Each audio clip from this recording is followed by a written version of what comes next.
In the 12-year lifespan of GTA 5, there's been countless revolutionary vehicles that set a new standard for its class in GTA Online. So in this video, we're going to take a look at the most game-changing cars over the years in GTA Online. This is going to be a very nostalgic and very cool video. I'm excited. So in this video, we're going to take a look at the most game-changing cars over the years. I'm really excited for this one. It's definitely going to be very nostalgic. We're going to go from the oldest revolutionary vehicles all the way to present day, meaning we have to start with a car that came out all the way back in 2014, and to this day it's one of the most iconic GTA 5 vehicles in history. That's going to be the Pagasi Zentor. The Zentor was super important in the GTA Online supercar history because it started the whole idea of supercar rivalries and actual competition in the supers class. Because before it came out in 2013, there was really just one supercar that everyone strived to get, the $1 million Adder. So that Adder Bugatti was literally everyone's like go-to vehicle that they always wished to get, but the Zentor actually gave it some good competition, because with the introduction of the Zentor, we finally had some competition over the best supercar in the game. The Adder was a bit better in top speed, but the Zentor had better acceleration and a bit better handling. Some of the most nostalgic GTA 5 videos ever on YouTube are definitely the Adder versus Zentor comparison videos. So the Zentor was extremely important, and this really set the bar for actually comparing different supercars that are fighting over the best performance and best looks and everything. This was 2014. Now moving on to 2015, this is where we had the actual first substantial DLC in GTA Online, the original Heist update. With the Heist update came the most popular vehicle in 2015, which was definitely the armored Karuma. The reason this car became so revolutionary is because of the window plating. Back then this was a really new thing, and we were just introduced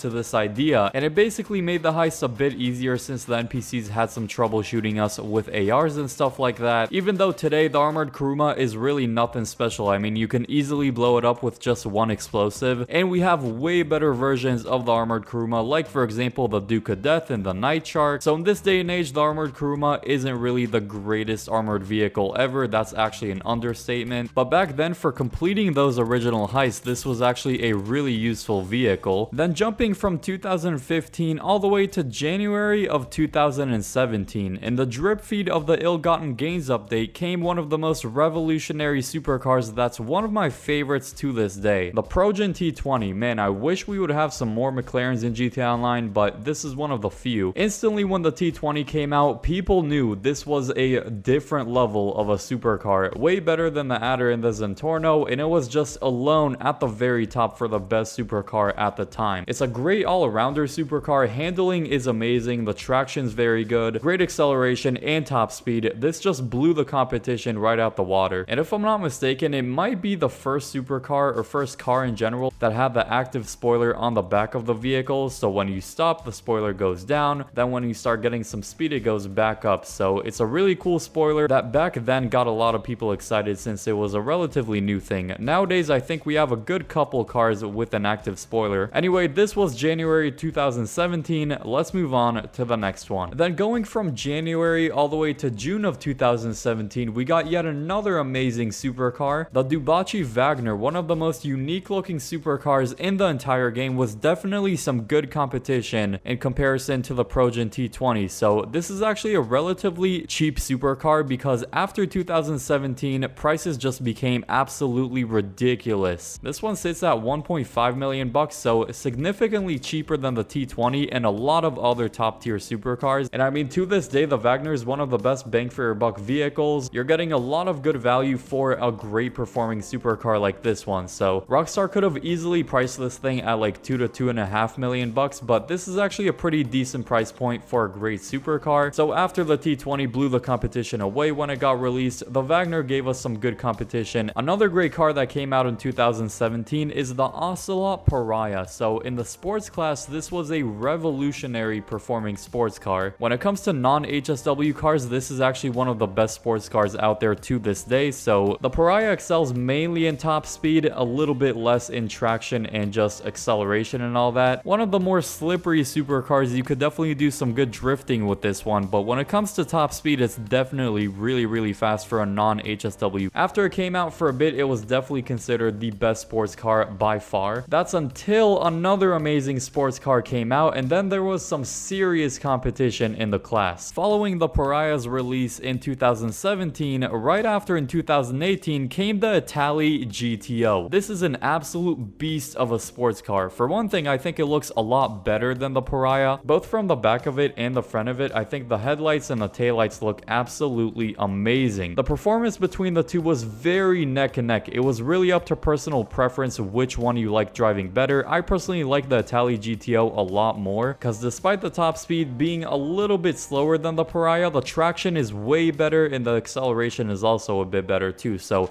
I personally prefer better handling vehicles like this one, and for races with a lot of turns, the GTO I just feel like is way better. So I personally have a heavy favorite in this comparison. So the Itali GTO, in my personal opinion, was just a bit better after it came out in 2018. Even though in races you would see a lot of both of these cars, it was a good mix of arguments which one is better or which one every person would prefer. That's 2018. Now jumping over to 2019, that's when the supercars class got a crazy boost. To this day, my go-to supercar, of course, when it comes to non-HSW cars, is gonna be the Benefactor Creger. This beast came out in 2019 and it was definitely the best supercar. It still was relatively competitive because you had some supercars like the Devasty 8 that were also really good, but I feel like in terms of an overall supercar, when it comes to traction, acceleration, and top speed, the Creger was definitely the best overall. It's super grippy to the ground, doesn't spin out often, and for a lot of supercar races, I still use this amazing car. So 2019 was a big revolution in the supers class because to this day, I mean, this thing is still dominates and is still at the top of the list. Past COVID to 2022, if you don't know, a big change happened to GTA Online and specifically GTA Online cars in 2022. That's when GTA Expanded and Enhanced came out, which also introduced a whole new type of upgrades to vehicles in GTA Online called HSW. Basically, these new enhanced performance upgrades absolutely destroyed the competition. It made some cars just way too good that they weren't even comparable anymore to regular cars. They were literally in their own subclass that you can call HSW cars. And so when I upgraded into the new version of GTA Online with HSW that was only available on the Series X and S and the PS5, the first HSW vehicle I bought and that was available, I'm pretty sure, was the Cyclone 2. Now we had the regular Cyclone, you can say the Cyclone 1 on old gen, but then we got the second version of the Cyclone that was pretty much a big brother version since it had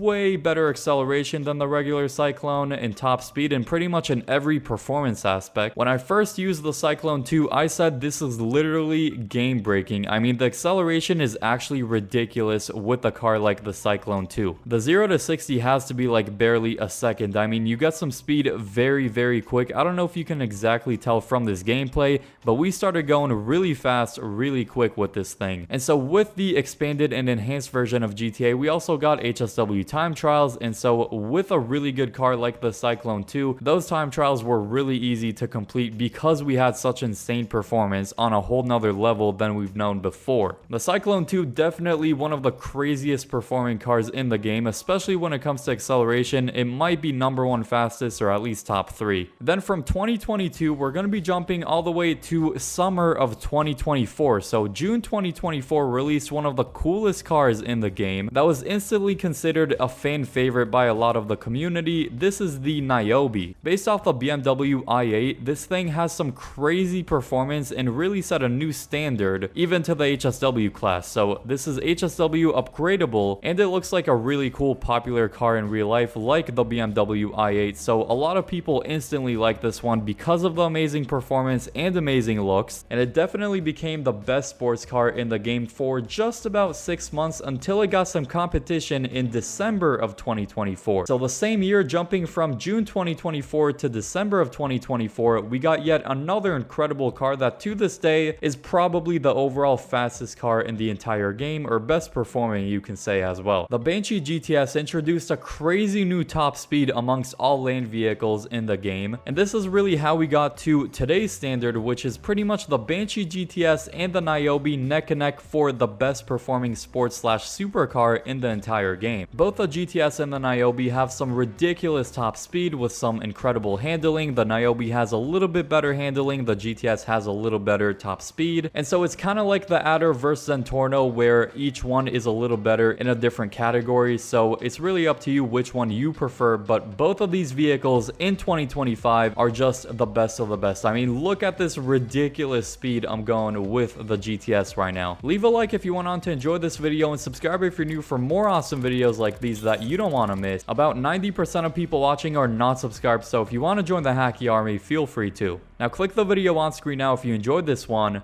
I hope you all enjoyed that video, and peace.